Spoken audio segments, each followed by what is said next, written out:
Hello and welcome back to the Leather and Lace podcast, where I explore the sacred tension between the physical and the spiritual, between the body and spirit. I'm Joanna, and today I want to share a spiritual philosophy that is so close to my heart, one that has changed how I see things, and perhaps it may shift the way you see things also. Stay tuned. An introduction to the Law of One is coming up.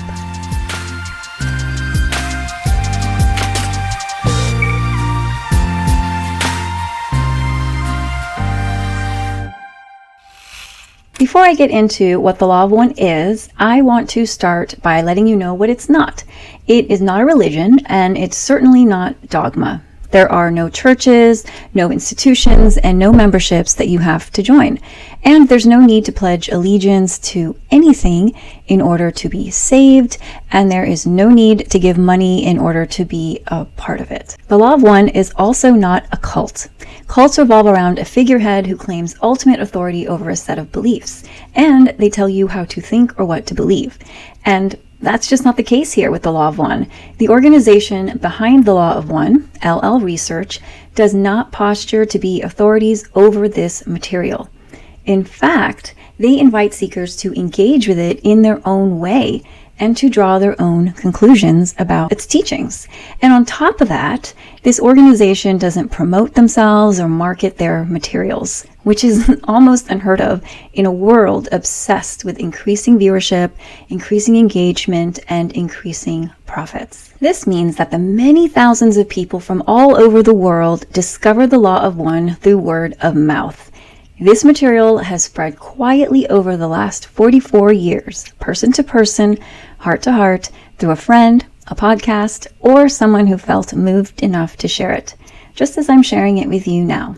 So, what is the Law of One? Well, the Law of One is a channeled spiritual philosophy that teaches a fundamental truth, that everything in creation is connected, like individual pieces of a cosmic puzzle. This perspective has the power to shift how we see things. When we begin to grasp that everything and everyone is part of the same whole, it naturally invites more compassion, more unity, and a deeper sense of love. We could use some of that in our hyperpolarized world, am I right? Now, a large part of understanding what the Law of One is has a lot to do with learning how it came to be. So let me share its very abbreviated origin story.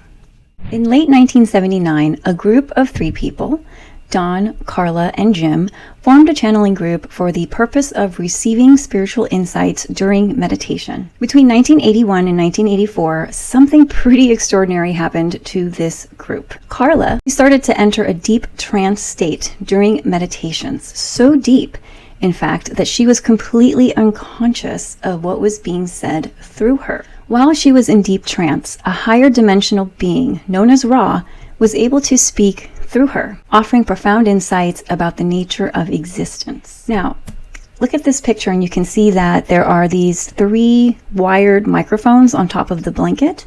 That's because all of these sessions were recorded. And actually, these original recordings can be listened to on LL Research's website, which I'll link in the description below. And you can listen to it all for free. You can read all the transcripts all for free. And that is what you see here in this picture was when she's in her trance and she's like literally speaking words through her mouth, but she's completely unconscious of what she's talking about, which is interesting. These sessions were guided by questions asked by Dawn. Now, Dawn was a physics and engineering professor, so the conversations were quite profound. Over the course of 106 of these sessions, Ra shared incredible insights on a wide range of topics, including the oneness of all things, the meaning of life, and why we experience suffering, free will, religion, cosmology, UFOs, Jesus, the pyramids, the tarot, and how the mind, body, and spirit work together. Oh my gosh, and just so much more. Basically, it was like the most fascinating AMAs you can ever imagine, but with an advanced being who sees things from way beyond our human perspective. Now, Jim was also present during the sessions. He helped create and maintain the meditative environment that supported the channeling. And he later was able to transcribe the recordings into the documents that we have today. Now, as you can see by the topics that I just listed off to you, that a lot was said by Ra over 106 sessions. And while I can't go into depth about these topics today, I can give you the Law of One in a nutshell that answers these most pressing questions. What is God? Why are we here? And what is the purpose of life? Okay, at the heart of the Law of One is a simple but profound truth, that all is one. This means that every being, you, me, and everything that exists is a holographic expression of the Creator. So imagine that the Creator is made of fabric, and with that fabric, everything was made. Nothing exists that is not made from this divine fabric. So in truth, the Creator is the only thing that truly exists. All else is part of its endless exploration to know itself through experience. Now, in order for this infinite oneness to know itself, it had to come into being in countless forms. This is what needed to happen for the Creator to be able to experience existence. Everything, every person, every experience, it's all crafted and created with purpose and intention for the benefit of the all that is. Now, the power driving this exploration is the creative force of polarity, the illusion of separation.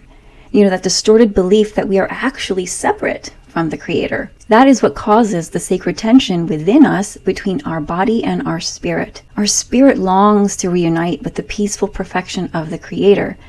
Meanwhile, our body longs for other things. Now, we talk a lot about polarity on this channel, and I hope you see why. It's because polarity gives us vision through contrast.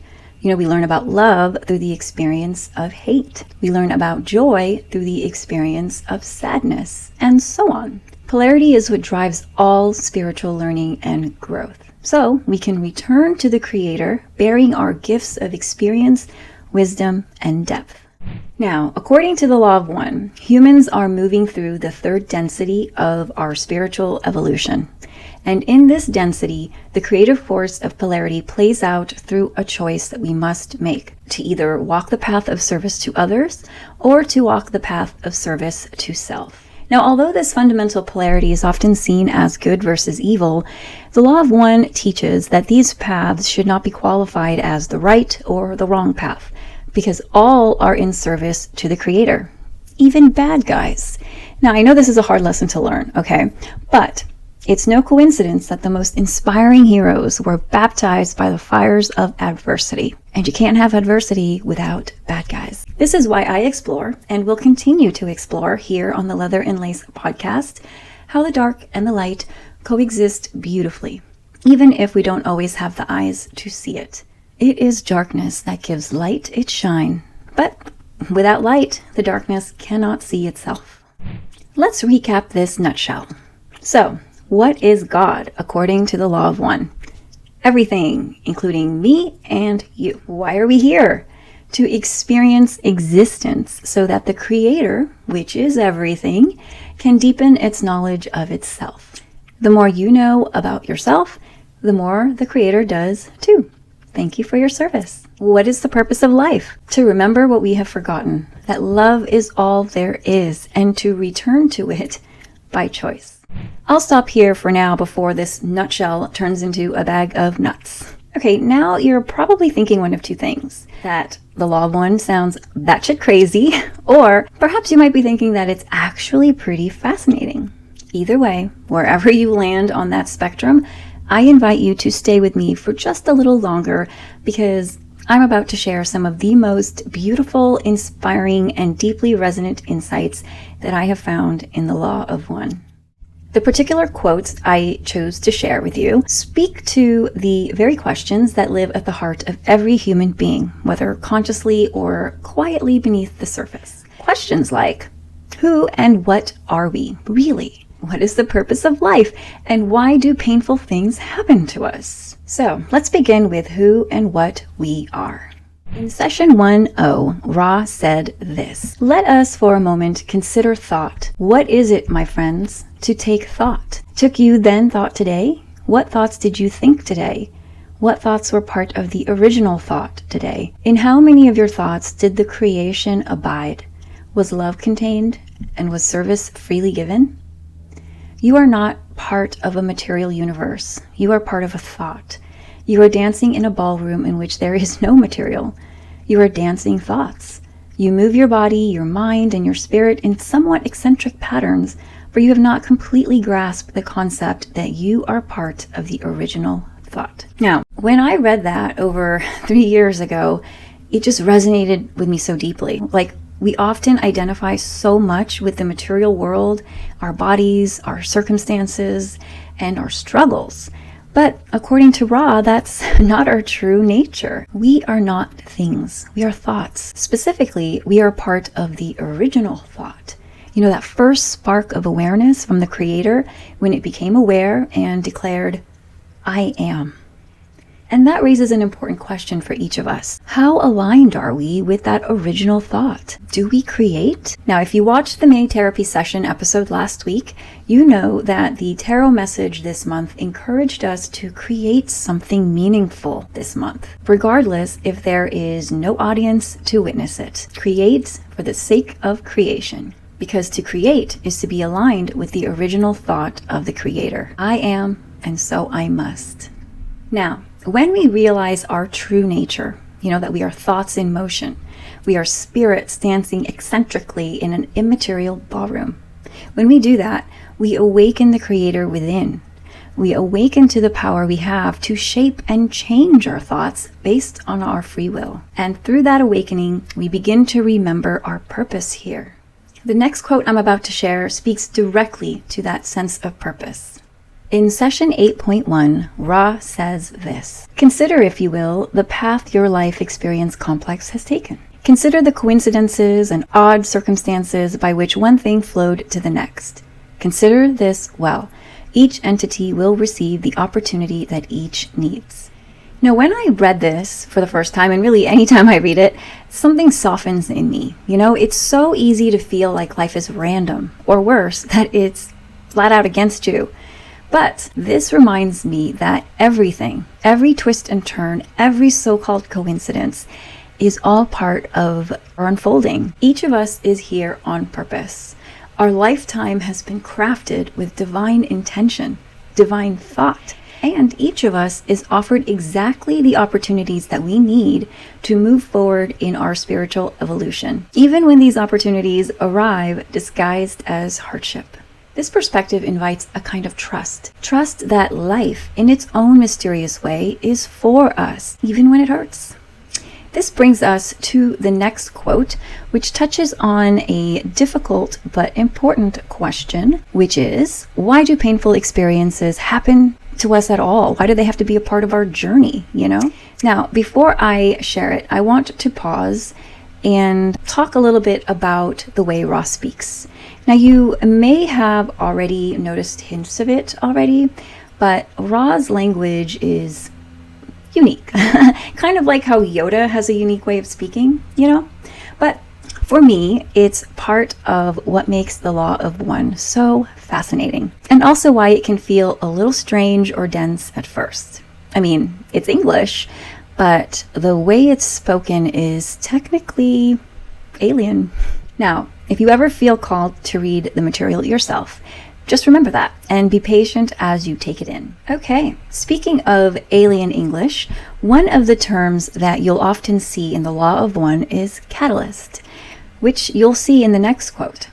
In everyday terms, a catalyst is something that speeds up a reaction without being changed itself. It's a neutral instigator that sparks movement and transformation. Now, within the context of the Law of One, catalyst refers to the experiences and challenges that life offers us, not as punishments or random torture, but as opportunities for growth. They invite us, sometimes it pushes us actually, to make a choice. And with that in mind, here is what Ra said in session 4616. The catalyst of Cancer, and all catalyst, is designed to offer experience. This experience in your density may be loved and accepted, or it may be controlled. These are the two paths.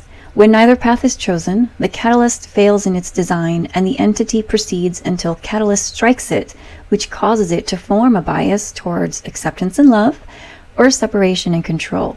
There is no lack of space-time in which this catalyst may work. In other words, everything we experience, especially the difficult, uncomfortable moments, are catalysts. Catalysts that are striking us so that we make a choice to either accept it for what it is and to learn from it, or to reject and try to control it somehow. Basically, in life, you're either a victim or a student. Which one? Now, if we don't learn from our catalyst, it will simply just happen again one way or another. As Ross said, there is no lack of space-time in which this catalyst may work. Catalysts are meant to stir us, to challenge us, to transform us, and ultimately invite us to choose. Will we meet life with acceptance and love, embodying the path of service to others? Or will we attempt to control and separate and embody the path of service to self? Both paths are valid in the grand view of creation, but regardless of which path we choose, one thing remains true for all of us. Catalysts don't happen to punish or to test us. Rather, they offer us the chance to find something deeper within them. At the heart of every experience, whether it's easy or difficult, there is always something waiting to be discovered. And according to Ra, that something is love. And this brings us to the next quote. In session 1014, Ra says, "The moment contains love. That is the lesson goal of this illusion or density. The exercise is to consciously seek that love in awareness and understanding distortions." Now, this is simple yet profound. Every moment, even the painful ones, contains love. I know that's not always easy to accept, and it's definitely not always easy to see the love in every moment. I mean, sometimes love is very, very deep beneath layers of confusion, anger, or fear. But it's always there. And the invitation is to consciously seek it, even and especially when it's hidden. And a lot of times when we think that love is not present, that's an invitation for us to be love in that moment. Okay? So to practice finding love again and again in the present moment is in many ways what this human journey is about. And finally, this brings us to one of my favorite quotes in the Law of One, where Ra shares a metaphor that, to me, is just so beautiful, and it captures the essence of why we are here and why we had to forget our nature. In session 50.7, Ra says, "Let us give the example of the man who sees all the poker hands. He then knows the game. It is but child's play to gamble, for it is no risk. The other hands are known, the possibilities are known, and the hand will be played correctly, but with no interest. In time-space, and in the true color green density, the hands of all are open to the eye. The thoughts, the feelings, the troubles, all these may be seen. There is no deception, and no desire for deception. Thus, much may be accomplished in harmony. But the mind, body, spirit gains very little polarity from this interaction." Let us re-examine this metaphor and multiply it into the longest poker game you can imagine, a lifetime. The cards are love, dislike, limitation, unhappiness, pleasure, etc. They are dealt and redealt continuously. You may, during this incarnation, begin, and we stress begin, to know your own cards. You may begin to find the love within you. You may begin to balance your pleasure, your limitations, etc. However, your only indication of other selves or other people cards is to look into the eyes. You cannot remember your hand, their hands, perhaps even the rules of this game. This game can only be won by those who lose their cards in the melting influence of love, can only be won by those who lay their pleasures, their limitations, their all upon the table, face up, and say inwardly, all of you players, each other's self, whatever your hand, I love you. This is the game. To know, to accept, to forgive, to balance, and to open the self in love. This cannot be done without the forgetting, for it would carry no weight in the life of the mind, body, spirit beingness totality. Now, to me, this is one of the most beautiful teachings in the Law of One, because it reminds us that the veil of separation and the forgetting of our true nature as part of the divine, it's not a mistake. It has purpose. It's the very thing that makes love meaningful. The veil of forgetting creates this illusion of separation. Because if we knew everything, if we could know everyone's thoughts and everyone's feelings, if we could see through the veil of forgetting, then, well, there would be no weight, no depth to our choices and the things that we do, right? And there's no real surrender. So how awesome is it that in this human experience, with our cards hidden and our vision limited, that we get to choose to remember love, even though it's difficult. And in doing so, we participate in the most sacred act of all, becoming love again and remembering who we are. Before I let you go, I want to tell you one of the things I love the most about the Law of One. I love that even though it speaks about profound concepts like densities, cosmology, and deep spiritual principles, it also greatly honors the human experience. This human path that we walk through joy, pain, confusion, love, and loss, it's not something to bypass or escape. It's sacred. That tension between our body and our spirit is sacred.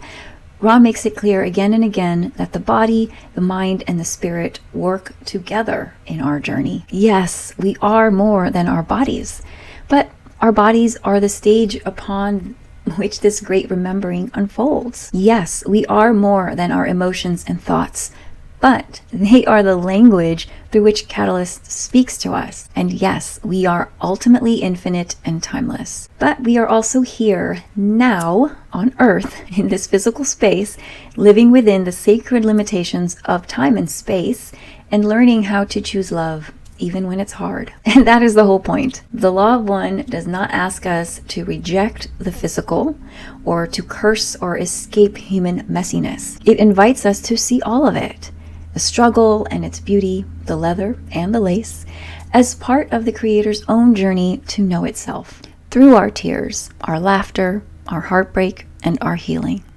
Through every ordinary moment and every extraordinary one, we are remembering who we are, and we are becoming love again. All right, friends and allies in creating a more beautiful and unified world. I really appreciate you spending time with me this week. And if something in today's conversation sparked curiosity or stirred something deeper in you, I encourage you to explore the Law of One for yourself. All of the transcripts are available for free at llresearch.org. I'll definitely put the link into the show notes for your convenience. If this episode spoke to you in some way, please do me a favor and like this video.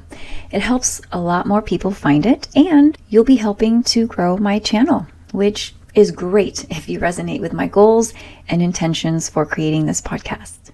I'd also love to hear your thoughts. Have you ever heard of the Law of One before? If not, what are your initial thoughts on it? I'd sure love to hear what you think in the comments section. Also, make sure to subscribe so you don't miss out on any new episodes, which are supposed to come out every Thursday, but this one was a little bit delayed, you guys. Next week, I will be introducing you to one of my favorite musical artists whose music just oozes with spiritual insight, even though he's not technically a spiritual artist or singer that sings spiritual things. Anyways, I am very excited to do that, so stay tuned. Until next time, stay grounded and embrace the sacred. Love and light, friends.